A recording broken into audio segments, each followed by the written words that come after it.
Hi guys, Pathanamthitta സീരിയലിൻ്റെ ഒരു പുതുപുത്തൻ വിശേഷത്തിലേക്ക് എല്ലാവർക്കും സ്വാഗതം. അങ്ങനെ നയന ഓഫീസിലൊക്കെ പോയി നന്നായിട്ട് ഡിസൈനൊക്കെ ചെയ്തുകൊണ്ടിരിക്കുകയാണ് കേട്ടോ. ചീഫ് ഡിസൈനറായ നയനയ്ക്ക് ഒരു വലിയ പ്രോജക്റ്റ് കിട്ടുകയാണ്. ഒരു വലിയ കമ്പനി കൊടുക്കുന്ന കുറേ രാജാക്കന്മാരുടെ ആഭരണങ്ങൾ, അതായത് കിരീടം ഉൾപ്പെടെയുള്ള സാധനങ്ങളുടെ ഒരു ലിസ്റ്റ് തന്നെ വരികയാണ്. ഒരു 10 കോടി രൂപയുടെ പ്രോജക്റ്റാണത്. അത് കിട്ടി കഴിയുമ്പോഴേക്കും നയനെ ഭയങ്കര സന്തോഷത്തിലാവുകയാണ് കേട്ടോ. അതേസമയം ഇത് മോഷ്ടിച്ചെടുക്കുകയാണ് നമ്മുടെ അനാമിക. ആ വിശേഷങ്ങളാണ് നമ്മൾ പങ്കുവയ്ക്കാൻ പോകുന്നത്. നമ്മുടെ വീഡിയോ ഇഷ്ടമായാൽ ഒന്ന് ലൈക്ക് ചെയ്യണേ, ചാനൽ കൂടി ഒന്ന് സബ്സ്ക്രൈബ് ചെയ്ത് സപ്പോർട്ട് ചെയ്യണേ. അങ്ങനെ ആദർശും നയനയും ഓഫീസിലിരിക്കുകയാണ് കേട്ടോ. ആ സമയത്ത് ഒരു കോള് വരികയാണ്. ഇങ്ങനെ ഒരു പ്രൊജക്റ്റിൻ്റെ കാര്യമാണ് മാനേജർ പറയുന്നത്. അപ്പോൾ പെട്ടെന്ന് തന്നെ ഒരു മീറ്റിംഗ് അറേഞ്ച് ചെയ്യാണ്. എന്നിട്ട് എല്ലാവരും കൂടി തീരുമാനിക്കുകയാണ് ആ പ്രോജക്റ്റ് ഏറ്റെടുക്കാമെന്ന്. നയനയുടെ ഡിസൈനുകളൊക്കെ ആ കമ്പനിക്ക് ഇഷ്ടപ്പെടുകയാണ്. അപ്പോൾ അവർ പറയുന്നുണ്ട്, ഒരു വലിയ കിരീടം വേണം, അതുപോലെ തന്നെ രാജാവിന് വേണ്ട ഓർണമെൻറ്റ്സ്, ഇതെല്ലാമാണ് ഡിസൈൻ ചെയ്യേണ്ടത്. അപ്പോൾ നയന പറയുന്നുണ്ട്, ശരി, ഞാൻ ശ്രമിച്ചു നോക്കാം. ഇത്രയും കോടി രൂപയുടെ ഒരു പ്രൊജക്റ്റ് ആകുമ്പം അതിൽ പിഴവൊന്നും ഉണ്ടാവരുതല്ലോ. അപ്പോൾ അവർ പറയാണ്, നിറയെ മുത്തുകളും രത്നക്കല്ലുകളും ഒക്കെ പതിച്ച കിരീടമായിരിക്കണം, അതുപോലെ തന്നെ നല്ല ഡിസൈൻ ആയിരിക്കണം, ഓരോ മൈന്യൂട്ട് കാര്യങ്ങളും ശ്രദ്ധിക്കണം. ഡിസൈൻ്റെ കാര്യത്തിലും എല്ലാം ഞങ്ങൾക്കത് പ്രസൻറ്റ് ചെയ്യാനുള്ളതാണ്, അവിടെ ഒരു പിഴവും ഉണ്ടാവരുത്, ഇത് വിശ്വാസത്തിൻ്റെ കൂടി പ്രശ്നമാണ് എന്നൊക്കെ അവർ പറയുകയാണ്. അപ്പോൾ നയന പറയുന്നുണ്ട്, ശരി, ഞാൻ എന്നെക്കൊണ്ടാവുന്നത്രയും ശ്രമിക്കാം എന്ന് പറയാണ്. അപ്പോൾ 2 ദിവസം മാത്രമേ സമയമുള്ളൂ, ആ സമയത്തിനുള്ളിൽ ഓർണമെൻറ്റ്സ് എല്ലാം റെഡി ആവണം എന്ന് പറയുകയാണ് കേട്ടോ. അങ്ങനെ ആദർശിൻ്റെ മൂർത്തീസ് ജ്വല്ലറി ഈ പ്രോജക്റ്റ് ഏറ്റെടുക്കുകയാണ് ചെയ്യുന്നത്. അതിനുശേഷം നയനയ്ക്ക് ഒരു വലിയ ടാസ്ക് തന്നെയാണ് കേട്ടോ. ഓഫീസിൽ വച്ച് ഭയങ്കര തിരക്കാണ് നയന, എല്ലാ കാര്യങ്ങളും ശ്രദ്ധിക്കണം, ഡിസൈൻ ചെയ്തുകൊണ്ടേ ഇരിക്കുകയാണ്. പക്ഷേ തീരുന്നില്ല. ആദർശം നന്നായിട്ട് ഹെൽപ്പ് ചെയ്യുന്നുണ്ട്. അതിനുശേഷം വൈകിട്ട് ആകെപ്പാടെ ക്ഷണിച്ച് നയനയും ആദർശം വീട്ടിലേക്ക് എത്തുകയാണ്. എത്തുമ്പോഴേക്കും ദേവയാനിയും മറ്റുള്ളവരെല്ലാം ഭക്ഷണം കഴിച്ചുകൊണ്ടിരിക്കുകയാണ് കേട്ടോ. അപ്പോൾ നയനയെ കാണുമ്പോഴേ ദേവയാനി പറയുന്നുണ്ട്, നയനെ, ആദർശേ, നിങ്ങൾ വന്നതല്ലേ ഉള്ളൂ, പെട്ടെന്ന് പോയി ഫ്രഷ് ആയിട്ട് വാ, നമുക്ക് ഭക്ഷണം കഴിക്കാം. അപ്പോൾ ആദർശ് പറയാണ്, അതമ്മേ, ഇന്ന് ഒരുപാട് വർക്ക് ഉണ്ടായിരുന്നു, ഇത്രയും ലേറ്റ് ആയാണ് തീർന്നത്, ഒരു വലിയ പ്രൊജക്റ്റ് കിട്ടിയ കാര്യം ഞാൻ പറഞ്ഞിരുന്നല്ലോ എന്ന് പറയാണ്. അപ്പം അനാമിക ഈ വിവരമൊന്നും അറിയുന്നില്ല കേട്ടോ. അതേസമയം ആദർശ് അവിടെ അപ്പം എല്ലാവരോടുമായിട്ട് പറയാണ്, ഒരു 10 കോടി രൂപയുടെ പ്രൊജക്റ്റാണ്, ഒരു കിരീടവും രാജാവിൻ്റെ ഓർണമെൻറ്റ്സും എല്ലാം കൂടി കൂടുന്ന ഒരു സെറ്റാണ്. അത് ഭയങ്കര പ്രീഷ്യസ് ആണ്, ഭയങ്കരമായിട്ട് ഇമ്പോർട്ടൻ്റ് ആണ്. അതുകൊണ്ട് അതിൻ്റെ വർക്ക് വളരെ സൂക്ഷ്മമായിട്ട് ചെയ്യേണ്ടതുണ്ട്. അത് നയനയും ഞാനും കൂടി ചെയ്യായിരുന്നു. ഇന്ന് രാത്രി മുഴുവൻ ഇരുന്ന് ഡിസൈൻ ചെയ്താലേ ഉള്ളൂ അടുത്ത ദിവസം ഓർണമെൻറ്റ്സ് ഒക്കെ സെറ്റാക്കി അവർക്ക് കൊടുക്കാൻ പറ്റുള്ളൂ. നാളെ കഴിഞ്ഞ് ഇത് കൊടുക്കേണ്ട ദിവസമാണ്, അതുകൊണ്ട് ഞങ്ങൾ കുറച്ച് തിരക്കാണ് എന്നൊക്കെ പറയുകയാണ് കേട്ടോ. അപ്പോൾ മുത്തശ്ശൻ പറയുന്നുണ്ട്, മോനെ, ഞാൻ ഈ വിവരം അറിഞ്ഞു, വളരെ നല്ല കാര്യമാണ്. ഇത്രയും വലിയൊരു പ്രോജക്റ്റ് നിനക്ക് കിട്ടുക എന്ന് പറഞ്ഞാൽ അത് നയന മോളുടെ ഒറ്റ ഒരാളുടെ ഗുണം കൊണ്ട് മാത്രമാണ് ഇത് കിട്ടിയത്. കാരണം നയന മോളുടെ ഡിസൈൻസ് എല്ലാം അവർക്ക് ഒരുപാട് ഇഷ്ടമായതുകൊണ്ടാണ് അവർ ഇത്രയും വലിയൊരു പ്രോജക്റ്റ് ഇത്രയും പെട്ടെന്ന് നമ്മളെ വിശ്വാസത്തിൽ ഏൽപ്പിച്ചത്. ആ മാനേജർ എന്നെ വിളിച്ചിരുന്നു, ഞാൻ പറഞ്ഞു നയനമോൾ എന്തായാലും നന്നായിട്ട് ചെയ്യുമെന്ന്. അങ്ങനെയാണ്, അതുകൊണ്ട് ഒരു കാര്യത്തിൽ ഒരു പിഴവും ഉണ്ടാവരുത്, രണ്ടുപേരും ഒരുപാട് ശ്രദ്ധിക്കണം. പോരാത്തതിന് ഇത്രയധികം സ്വർണം ഉപയോഗിച്ച് ചെയ്യുന്ന ഒരു വർക്ക് കൂടിയാണെന്ന് ഓർക്കണം എന്നൊക്കെ മുത്തശ്ശൻ അവരോട് പറയാണ്. അപ്പോൾ ആദർശ് പറയുന്നുണ്ട്, എല്ലാ കാര്യത്തിലും ഞാൻ ശ്രദ്ധിച്ചോളാം മുത്തശ്ശ എന്ന് പറയാണ്. എന്നാൽ ശരി, നിങ്ങൾ പോയി ഫ്രഷായി ഫുഡൊക്കെ കഴിച്ചിട്ട് ഡിസൈൻ ചെയ്യാൻ നോക്ക് എന്ന് മുത്തശ്ശൻ പറഞ്ഞു വിടുകയാണ്. അപ്പോൾ ഇത് കേൾക്കുമ്പം ജലജ മനസ്സിലിങ്ങനെ ആലോചിക്കുന്നുണ്ട് കേട്ടോ. അവൻ ഒന്നിനൊന്നിന് കയറി പോവാണ്. അവളുടെ ഒരു ഡിസൈൻ, ഈ ഡിസൈൻ ചെയ്ത് കഴിയുമ്പം ഇപ്പോഴത്തെ വീണ്ടും അവൻ തലയിലോട്ടായി എന്നൊക്കെ വിചാരിക്കുകയാണ്. അപ്പോൾ അനാമിക ഇങ്ങനെ ഓർക്കാണ്, ഇത്രയും വലിയ പ്രോജക്റ്റ് ഇതുകൂടി സക്സസ് ആയാൽ അവൾ നിലത്തൊന്നും അല്ലായിരിക്കും നിൽക്കുന്നത്. ഇപ്പം തന്നെ എൻ്റെ കാര്യം പുറത്താണ്, അവൾ അങ്ങനെ വിജയിക്കാൻ പാടില്ല, ഇതെങ്ങനെയെങ്കിലും പൊളിച്ച് കൈ കൊടുക്കണം, എന്താ ഇതിനൊരു മാർഗം എന്നൊക്കെ ഇങ്ങനെ അനാമികയെ ആലോചിക്കുകയാണ്. അനാമിക നേരെ പോയി അച്ഛൻ വേണുവിനെയാണ് വിളിക്കുന്നത് കേട്ടോ. വേണു ചോദിക്കുന്നുണ്ട്, എന്താ മോളെ പതിവ് പോലെ അനന്തപുരിയിൽ എന്തെങ്കിലുമൊക്കെ പ്രശ്നങ്ങളുള്ളപ്പോഴാണല്ലോ നീ വിളിക്കാറ്, എന്താ കാര്യം, നിനക്ക് എന്താ ആവശ്യം എന്ന് ചോദിക്കുകയാണ്. അപ്പോൾ അനാമിക പറയുന്നുണ്ട്, അച്ഛാ ഒരു വലിയ പ്രൊജക്റ്റ് അനന്തമൂർത്തിയുടെ കമ്പനിക്ക് കിട്ടിയിട്ടുണ്ട് എന്ന് പറയുമ്പോൾ ഉടനെ തന്നെ വേണു പറയാണ്, എടി മോളെ അത് നല്ല കാര്യമല്ലേ, നിനക്കും കൂടിയുള്ള സ്വത്തല്ലേ അത്, അവിടെ ഒരുപാട് പ്രോജക്റ്റുകളും ഒരുപാട് പണവും വന്നു ചേരുന്നത് നമുക്ക് നല്ലതല്ലേ, അതിനൊക്കെ നീ ഇങ്ങനെ കുശുമ്പ് വിചാരിക്കണോ? അപ്പോൾ അനാമിക പറയാണ്, അതല്ലച്ചാ, കുശുമ്പ് അതൊന്നും അല്ല, ആ നയനയും ആദർശം കൂടിയാണ് ഈ പ്രോജക്റ്റ് ചെയ്യുന്നത്. നയനയ്ക്കാണ് അതിൻ്റെ എല്ലാ ക്രെഡിറ്റും. അവളുടെ ഡിസൈൻ കണ്ട് ഇഷ്ടപ്പെട്ടിട്ടാണ് അവർ അത്രയും വലിയ പ്രോജക്റ്റ് കൊടുത്തത്. അതിനി സക്സസ് ആക്കി അവൾ കൊടുത്തു കഴിഞ്ഞാൽ അവളുടെ വാല്യൂ ഇരട്ടിയാവും.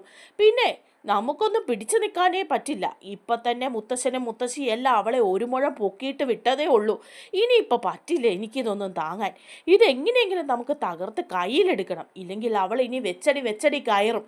ഈ അനന്തപുരി തറവാട് ഉൾപ്പെടെ അവളുടെ പേരിൽ ആ മുത്തശ്ശനും മുത്തശ്ശിയും കൂടി എഴുതി കൊടുക്കും. നമുക്കിതെങ്ങനെയെങ്കിലും തകർക്കണം അച്ഛാന്ന് പറയാണ്. അപ്പോൾ വേണു പറയുന്നുണ്ട്, ശരിയാ മോളെ, ഞാനൊന്ന് ശ്രമിച്ചു നോക്കാം, ഞാൻ നിന്നെ വിളിക്കാം, എന്തെങ്കിലും കാര്യങ്ങളൊക്കെ ചെയ്യാൻ പറ്റുമോ എന്ന് നമുക്ക് ആലോചിക്കാം എന്ന് പറയുകയാണ്. അങ്ങനെ രാത്രി മുഴുവൻ ഇരുന്ന് ആദർശം നയനയും കൂടി ഡിസൈൻ ചെയ്യാണ് കേട്ടോ.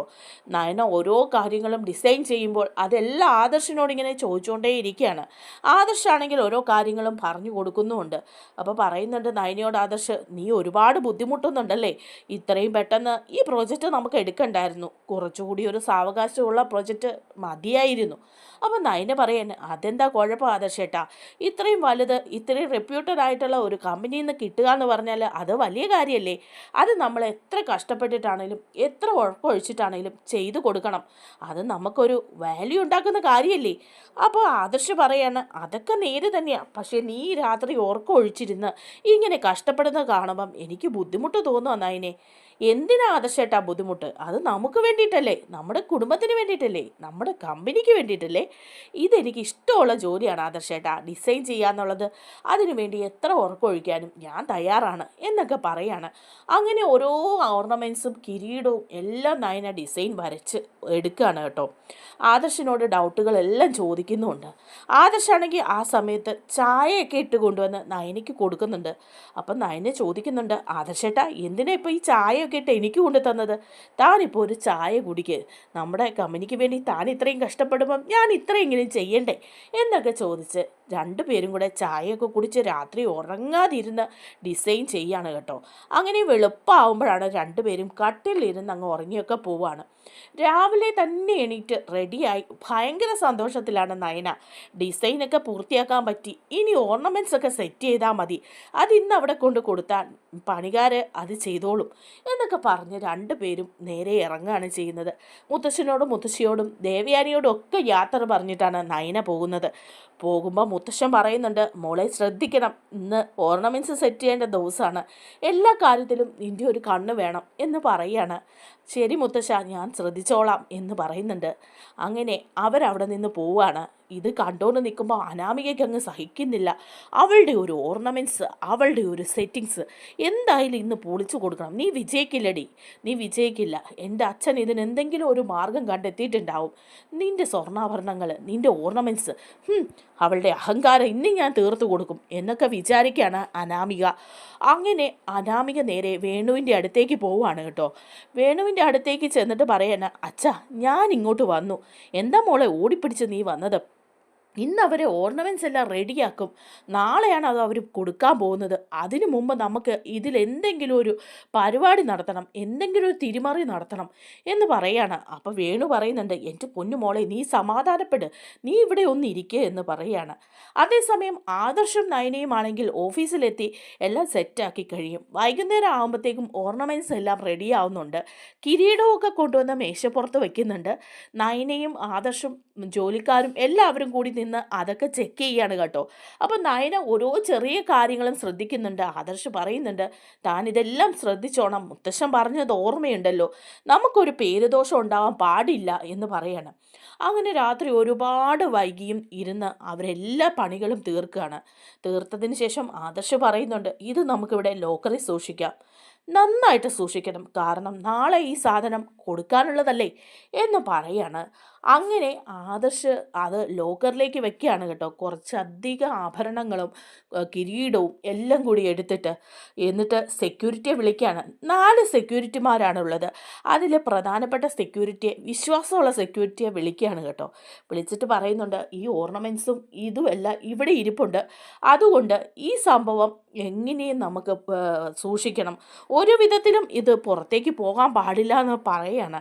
അതുകൊണ്ട് നല്ലൊരു ശ്രദ്ധ വേണം, നിങ്ങളാരും ഇന്ന് ഉറങ്ങാൻ പാടില്ല, അത്രയ്ക്ക് വിലപ്പെട്ട സാധനങ്ങളാണ് ഇവിടെ ഇരിക്കുന്നത്, മോഷണം പോവരുതെന്നൊക്കെ പറഞ്ഞ് ഏൽപ്പിക്കുന്നുണ്ട്.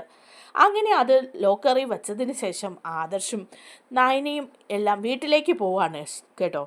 അപ്പോൾ ഈ സമയം അനാമികയും വേണുവും കൂടി അവിടുത്തെ ഒരു സെക്യൂരിറ്റി ഉണ്ട്, അയാളെ വേണു വിളിക്കുകയാണ്. എന്നിട്ട് ചോദിക്കുന്നുണ്ട്, എടോ താനിപ്പം മൂർത്തീസ് ജ്വല്ലറി തന്നെയല്ലേ എന്ന് ചോദിക്കുകയാണ്. അതെ, അത് തന്നോട് എനിക്കൊരു ഉപകാരം ചെയ്യണം എന്ന് പറയാണ് വേണു. അപ്പോൾ അയാൾ ചോദിക്കുന്നുണ്ട്, എന്തുപകാരം ചെയ്യേണ്ടത്? അത് താൻ അവിടെ കുറച്ച് ഓർണമെൻറ്റ്സ് ഇന്ന് ഉണ്ടാക്കിയിട്ടുണ്ട്, അത് ശ്രദ്ധിക്കണം എന്ന് ആദർശ് പറഞ്ഞിട്ടില്ലേ എന്ന് ചോദിക്കുകയാണ്. അപ്പോൾ പറയുന്നുണ്ട്, അതെ സാറിന് പ്രത്യേകം ഞങ്ങൾക്ക് നിർദ്ദേശം തന്നിരുന്നു, വളരെ വിലപ്പെട്ട കുറേ സാധനങ്ങളാണ്, അതുകൊണ്ട് ആരും ഉറങ്ങരുതെന്നൊക്കെ പറഞ്ഞിരുന്നു, ലോക്കറിലാണ് വച്ചിരിക്കുന്നതെന്ന് പറയാണ്. അപ്പോൾ ഉടനെ തന്നെ പറയുന്നുണ്ട് വേണു, എടോ അത് ഞങ്ങൾക്കൊന്ന് എടുത്തു തരണം, പകരം ഞങ്ങളൊരു ഡ്യൂപ്ലിക്കേറ്റ് കിരീടം തരും, അതവിടെ കൊണ്ടുവയ്ക്കണം എന്ന് പറയാണ്. അപ്പോഴേക്കും അയാൾ പറയണം, അയ്യോ സാറേ അതൊക്കെ ചെയ്താൽ ശരിയാവില്ല, ഞാൻ അകത്ത് പോകുന്ന കേസാണ്, എൻ്റെ പണി പോവും, കുടുംബം പട്ടിണിയാവും എന്നൊക്കെ പറയാണ്. അപ്പോൾ വേണു ചോദിക്കുന്നുണ്ട്, എടോ ഈ സെക്യൂരിറ്റി പണി ചെയ്താൽ താൻ ഒരു വർഷം കൊണ്ട് എത്ര രൂപയുണ്ടാക്കും? അപ്പോൾ അയാൾ പറയാണ്, ഒരു 1.5 ലക്ഷം രൂപ, അതിൽ കൂടുതലൊന്നുമില്ല. അപ്പോൾ വേണു പറയാണ്, ആ 1.5 ലക്ഷത്തിന് പകരം ഒരു 2.5 ലക്ഷം രൂപ ഞാനിപ്പോൾ ഒറ്റ ദിവസം കൊണ്ട് തൻ്റെ കയ്യിലേക്ക് തന്നാലോ? അപ്പോൾ അയാളിങ്ങനെ ആലോചിച്ചിട്ട് പറയാണ്, എന്നാലും അത് റിസ്ക് അല്ലേ സാറേ എന്ന് വേണുവിനോട് ചോദിക്കുകയാണ്. ഒരു റിസ്ക്കും ഇല്ല, തനിക്ക് ആവശ്യമുള്ളപ്പം ഞങ്ങളുടെ സഹായം ഉണ്ടാവും, അതുപോലെ തന്നെ പണവും തരാം, താനൊന്ന് സഹായിച്ചാൽ മതി എന്ന് പറയാണ്.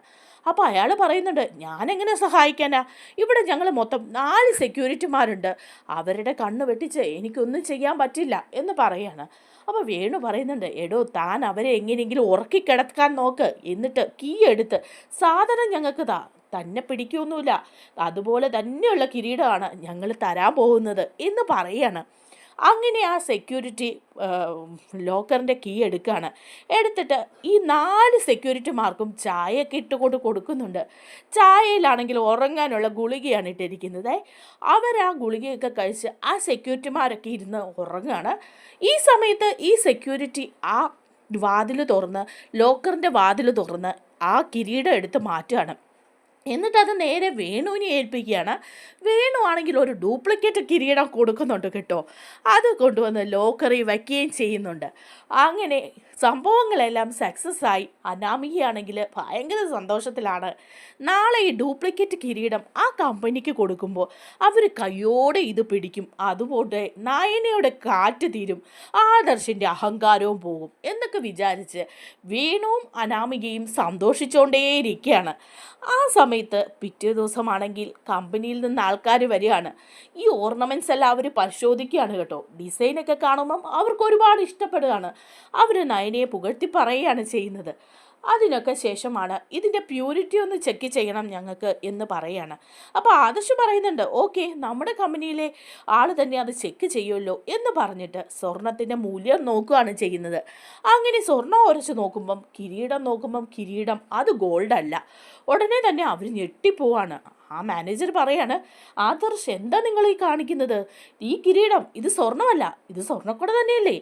അപ്പോഴേക്കും ആദർശ് പറയാണ്, അങ്ങനെ വരില്ല, ഞങ്ങളെല്ലാ കാര്യങ്ങളും നോക്കിയിട്ടാണ് ഇന്നലെ ലോക്കറിൽ വെച്ചത്, നിങ്ങൾ നോക്കിയിട്ടായിരിക്കും വെച്ചത്, പക്ഷേ ഈ കിരീടം സ്വർണ്ണമല്ല, നോക്ക് നിങ്ങൾ.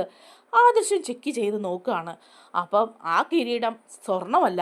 ഉടനെ തന്നെ എല്ലാവരും അന്തം വിട്ടു പോവുകയാണ്. നമ്മുടെ സ്വർണ്ണ കിരീടം അതാരായിരിക്കും മോഷ്ടിച്ചുകൊണ്ട് പോയത്, അതെങ്ങനെ മാറി ലോക്കറിൽ നിന്ന്? സെക്യൂരിറ്റിമാരെ എല്ലാം വിളിച്ച് നിർത്തിയിരിക്കുക.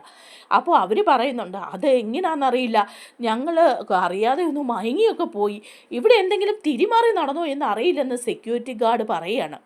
അപ്പോൾ തന്നെ ആദർശനും നയനയ്ക്ക് കാര്യം പിടികിട്ടുകയാണ് കേട്ടോ. അങ്ങനെ മറ്റേ കമ്പനിക്കാർ വളരെയധികം ദേഷ്യപ്പെട്ടൊക്കെ പുറത്തേക്ക് ഇറങ്ങി പോവുകയാണ് ചെയ്യുന്നത്. ആദർശ് പറയുന്നുണ്ട്, ഞങ്ങൾക്ക് 2 ദിവസത്തെ സാവകാശം തരണം, അതിനുള്ളിൽ സ്വർണ്ണ കിരീടം പണിത് തരാമെന്നൊക്കെ പറഞ്ഞ് അവർ പോവുകയാണ് ചെയ്യുന്നത്.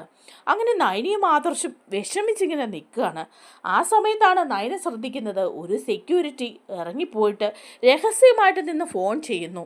ഉടനെ തന്നെ നയന അയാളുടെ പുറകെ ചെല്ലുകയാണ്. ചെന്ന് പതുങ്ങി നിൽക്കുമ്പം അയാൾ വിളിക്കുന്നത് അനാമികയാണ് കേട്ടോ. എന്നിട്ട് പറയുന്നുണ്ട്, മേഡം, ആ സംഭവം ഞാൻ റെഡിയാക്കിയിട്ടുണ്ട്, എനിക്ക് തരാമെന്ന് പറഞ്ഞ പണം എന്ന് ചോദിക്കുമ്പോൾ പെട്ടെന്ന് തന്നെ നയന അയാളെ പിടിച്ചിട്ട് ചോദിക്കുകയാണ്, ഇത് ആരെയും വിളിക്കുന്നതെന്ന് ചോദിച്ചിട്ട് ഫോൺ മേടിച്ച് വിളിക്കുമ്പം അത് അനാമികയാണ്. അപ്പം നയന പറയാണ്, എടി പെരുങ്കള്ളി, നീയാണല്ലേ ഈ പണിയൊക്കെ ഒപ്പിച്ചത്, നിനക്ക് എങ്ങനെ തോന്നിയടി ഒരു വീട്ടിൽ നിന്ന് ഇങ്ങനെയൊക്കെ ചെയ്യാനായിട്ട്, എവിടെയടി കിരീടം ഉള്ളത് എന്നൊക്കെ ചോദിക്കുകയാണ്. അപ്പോൾ അനാമികയെ പറയുന്നുണ്ട്, പോലീസ് വരും നിൻ്റെ അടുത്ത്, അതിപ്പോൾ നീ മുത്തശ്ശൻ്റെയും മുത്തശ്ശിയുടെയും മുമ്പിൽ സത്യം വെളിപ്പെടുത്തണമെന്ന് പറയാണ്. അങ്ങനെ അനാമിക ആ സ്വർണ്ണ കിരീടമൊക്കെ എടുത്ത് വയ്ക്കുകയാണ് കേട്ടോ. നയനയാണെങ്കിൽ ചെന്നിട്ട് മുത്തശ്ശനോടും മുത്തശ്ശിയോടും പറയുന്നുണ്ട്, ഈ പെരുങ്കള്ളിയാണ് നമ്മളെ കമ്പനിയുടെ റെപ്യൂട്ടേഷനെ തകർക്കാൻ നോക്കിയത്, ഇവളാണ് ആ സ്വർണ്ണ കിരീടം അവിടെ നിന്ന് അടിച്ചു മാറ്റിയിട്ട് മുക്കുപണ്ടം വച്ചത് എന്നൊക്കെ പറയുകയാണ്. അങ്ങനെ സെക്യൂരിറ്റിയെ കൊണ്ട് ചെയ്യിപ്പിച്ച കഥകളൊക്കെ നയന പറഞ്ഞു കൊടുക്കുകയാണ്. മുത്തശ്ശൻ പറയുന്നുണ്ട്, അനാമികയെ, ഈ ചെയ്തത് ഇത്തിരി കൂടിപ്പോയി, എന്ത് കുശുമ്പിൻ്റെ പേരിലായാലും എന്ത് ദേഷ്യത്തിൻ്റെ പേരിലായാലും നയന മോളോടുള്ള വിരോധത്തിൻ്റെ പേരിലായാലും നീ ചെയ്തത് എൻ്റെ ജ്വല്ലറിയുടെ പേര് കളയുന്ന കാര്യമായി പോയി. സാരില്ല, അനിയുടെ ജീവിതം ഓർത്ത് നിന്നെ ഇറക്കി വിടുന്നില്ല. പിന്നെ ഒരു കാര്യമുണ്ട്, ഈ കിരീടം കിട്ടിയത് കൊണ്ട് അടുത്ത ദിവസം തന്നെ ആ കമ്പനി അത് ഏൽപ്പിക്കാൻ പറ്റുന്നത് കൊണ്ട് മാത്രം നിന്നോട് ക്ഷമിച്ചിരിക്കുകയാണ്. ഇനി ഇങ്ങനെ എന്തെങ്കിലും ഉണ്ടായിട്ടുണ്ടെങ്കിൽ നീ പോലീസ് സ്റ്റേഷനിലായിരിക്കും, പിന്നെ ഈ വീടിൻ്റെ പടി കാണില്ല എന്നൊക്കെ മുത്തശ്ശനും പറയുന്നുണ്ട് കേട്ടോ.